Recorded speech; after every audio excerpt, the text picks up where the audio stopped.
2024 திமுக ஆட்சி தான் அப்படின்னு சொல்லி சொன்னா திமுக அப்படிதான் சொல்லும். ஏடிஎம்க்கு வந்து அதிமுக ஆட்சி மலர போறது யாரும் தடுக்க முடியாது. இன்னைக்கு திரு எடப்பாடி பழனிசாமி திருச்சியில் வரும்போது சொன்னார். அந்த மாதிரி எல்லாருமே சொல்லத்தான் செய்வாங்க.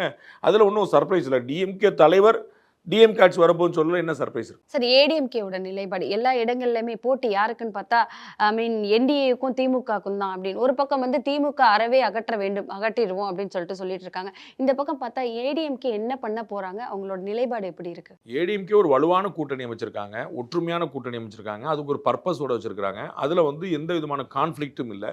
டிஎம்கேல நம்ம பார்த்தோம், காங்கிரஸ் கட்சி வந்து கூட்டணிக்காக கடுமையாக சண்டை போட்டு ஒரு 20-30 நாட்கள் வந்து பெரும் போராட்டம் நடந்து மாற்றி குறைச்சிட்டு நாங்கள் வந்து தோக்கடிக்காம விட மாட்டோம், ஆட்சியில் பங்கு கேட்க விட மாட்டோம், எங்களுடைய உரிமைன்னு சொல்லி இல்லாமல் பெரிய பிரச்சனை பண்ணாங்க. அப்புறம் ஒரு 3 சீட்டு மட்டும் கூட வாங்கி செட்டில் ஆகிட்டான்னு பார்க்குறோம். இன்னைக்கு வந்து மதிமுகவுக்கு வந்து 2 சீட் குறைச்சு கொடுக்கப்பட்டிருக்கு. நம்ம பேசிக்கிட்டு நேரத்தில் கடந்த 2021 தேர்தலில் 6 சீட் வாங்கினவங்க வந்து 4 சீட் கொடுக்கப்பட்டிருக்கு. இந்திய யூனியன் முஸ்லீமுக்கு அப்படி தான் கொடுக்கப்பட்டிருக்கு, மனிதநேய மக்கள் கட்சி தான் கொடுக்குறோம். எல்லாருமே குறைச்சு கொடுத்துருக்கான்னு பார்க்குறோம். நம்ம பேசிக்கிற தருணத்தில் 3வது முறையாக உட்காந்து பேச்சுவார்த்தை நடத்தினா இந்திய கம்யூனிஸ்ட் கட்சி பேச்சுவார்த்தை சுமூகமாக முடியாமல் கிளம்பி போயிட்டாங்க. என்ன காரணம் அப்படி சுலமாக புரிஞ்சுக்கலாம். அவர்கள் 8-10 சீட் வேணும்னு கேட்குறாங்க, இவங்க பழைய 6 கூட கொடுக்க முடியாதுன்றாங்க. அப்போ இங்கே கடுமையான ஒரு சண்டை நிலவிட்டு இருக்கு. ஏன்னா எங்களால் தான் திமுக வெற்றி பெறுகிறது அப்படின்னு கூட்டணி கட்சி நினைக்கிறாங்க. இங்கே என்டிஏல வந்து அதிமுக கூட்டணி எல்லாருமே நம்ம எல்லாரும் சேர்ந்து வெற்றி பெறணும், திமுக ஆட்சி ஆகட்டும் ஒரு சிங்கிள் அஜெண்டாவில் இருக்காங்க. நான் கேள்விப்பட்ட வரைக்கும் திரு அமித்ஷா அவர்கள் திரு எடப்பாடி பழனிசாமி முதல்ல சந்தித்த போது 2025 கூட்டணி உறுதியாச்சுன்னு ஏப்ரல் மாதம் பேசின போது டிஎம்கே ஆட்சி அகற்றணும், உங்களுக்கு என்ன வேணுமோ பண்ணிக்கங்கன்னா சொன்னாங்க. ஸோ ஒரு ஃப்ரீ ஹேண்டு தான் கொடுக்கப்பட்டிருக்கே தவிர டிமாண்ட் பேசிஸில் இல்லை. இவர்கள் சொன்னது போல் அடிமையாக்கிட்டாங்க, எடுபடி ஆக்கிட்டாங்க அப்படின்னாங்க, அதெல்லாம் ஒன்றுமே இல்லை. அவர் ரொம்ப ஃப்ரீ ஹேண்ட் கொடுத்து நீங்கள் வந்து எதனாலும் பண்ணிக்கோங்க, எங்களுக்கு தேவை டிஎம்கே ஆட்சி இருக்கக்கூடாது, அதுக்கான வழியை பண்ணுங்கன்னு சொல்லியிருக்காங்க.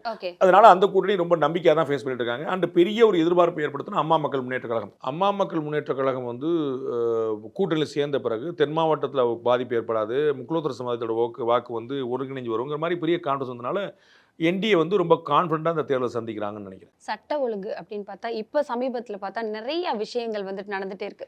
சின்ன குழந்தை பண்ணிடுறாங்க, நிறைய இடங்களில் நிறைய பிரச்சனைகள் வந்துட்டு இருக்கு. இதை யாரும் கண்டுக்கிற மாதிரியே தெரியல. அதை நீங்கள் எப்படி சார் பார்க்குறீங்க? சட்டம் ஒழுங்கு பிரச்சனையும் பாலியல் வன்முறையும் முதல் முறை நடப்பதல்ல. அதிமுக ஆட்சியில் நடந்திருக்கு, இதற்கு முந்தைய ஆட்சியில் நடந்திருக்கு. அது வந்து காமராஜர் ஆட்சி காலத்தில் கூட பாலியல் வன்முறை இருந்திருக்கும், அதெல்லாம் இல்லாமல்லாம் கிடையாது. 1 எண்ணிக்கை அதிகரிச்சிட்டு இருக்குங்கிற ஒரு கவலை.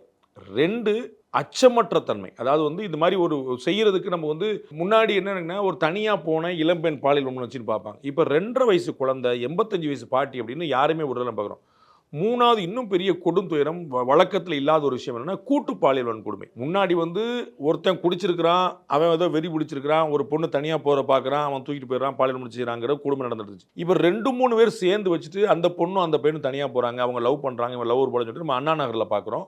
அண்டு இப்போ மதுராந்தகத்தில் பார்க்குறோம். இந்த மாதிரி பல இடங்களில் நீங்கள் பார்த்தீங்கன்னா ஒரு பொண்ணோ ஒரு பையனும் எங்கேயோ போகிறாங்க வர்றாங்கிறத பார்த்துட்டு இவர்கள் உள்ளே இறங்கி கடுமையான வந்து 3-4 பேர் வந்து பார்த்தீங்க, கோயம்புத்தூரில் ஏர்போர்ட் படத்தை நடந்தது அதே தான். அந்த மாதிரி 4-5 பேர் உள்ளே புகுந்து அவர்கள் கூட்டு பாலியல் வன்கொடுமைங்கிறது தமிழ்நாட்டில் நடக்காது. அதெல்லாம் முன்னாடி யூபியில், பீகாரில், டெல்லியில் நடந்துட்டு இருந்த விஷயம் இப்போ தமிழ்நாட்டில் நடக்குது. ஸோ எப்பயுமே நடந்துகிட்டு இருக்கு, அதை மறுக்கிறதுக்குள்ள நம்ம வந்து திமுக ஆட்சியில் தான் நடக்குன்னு சொல்லி போய் சொல்ல முடியாது.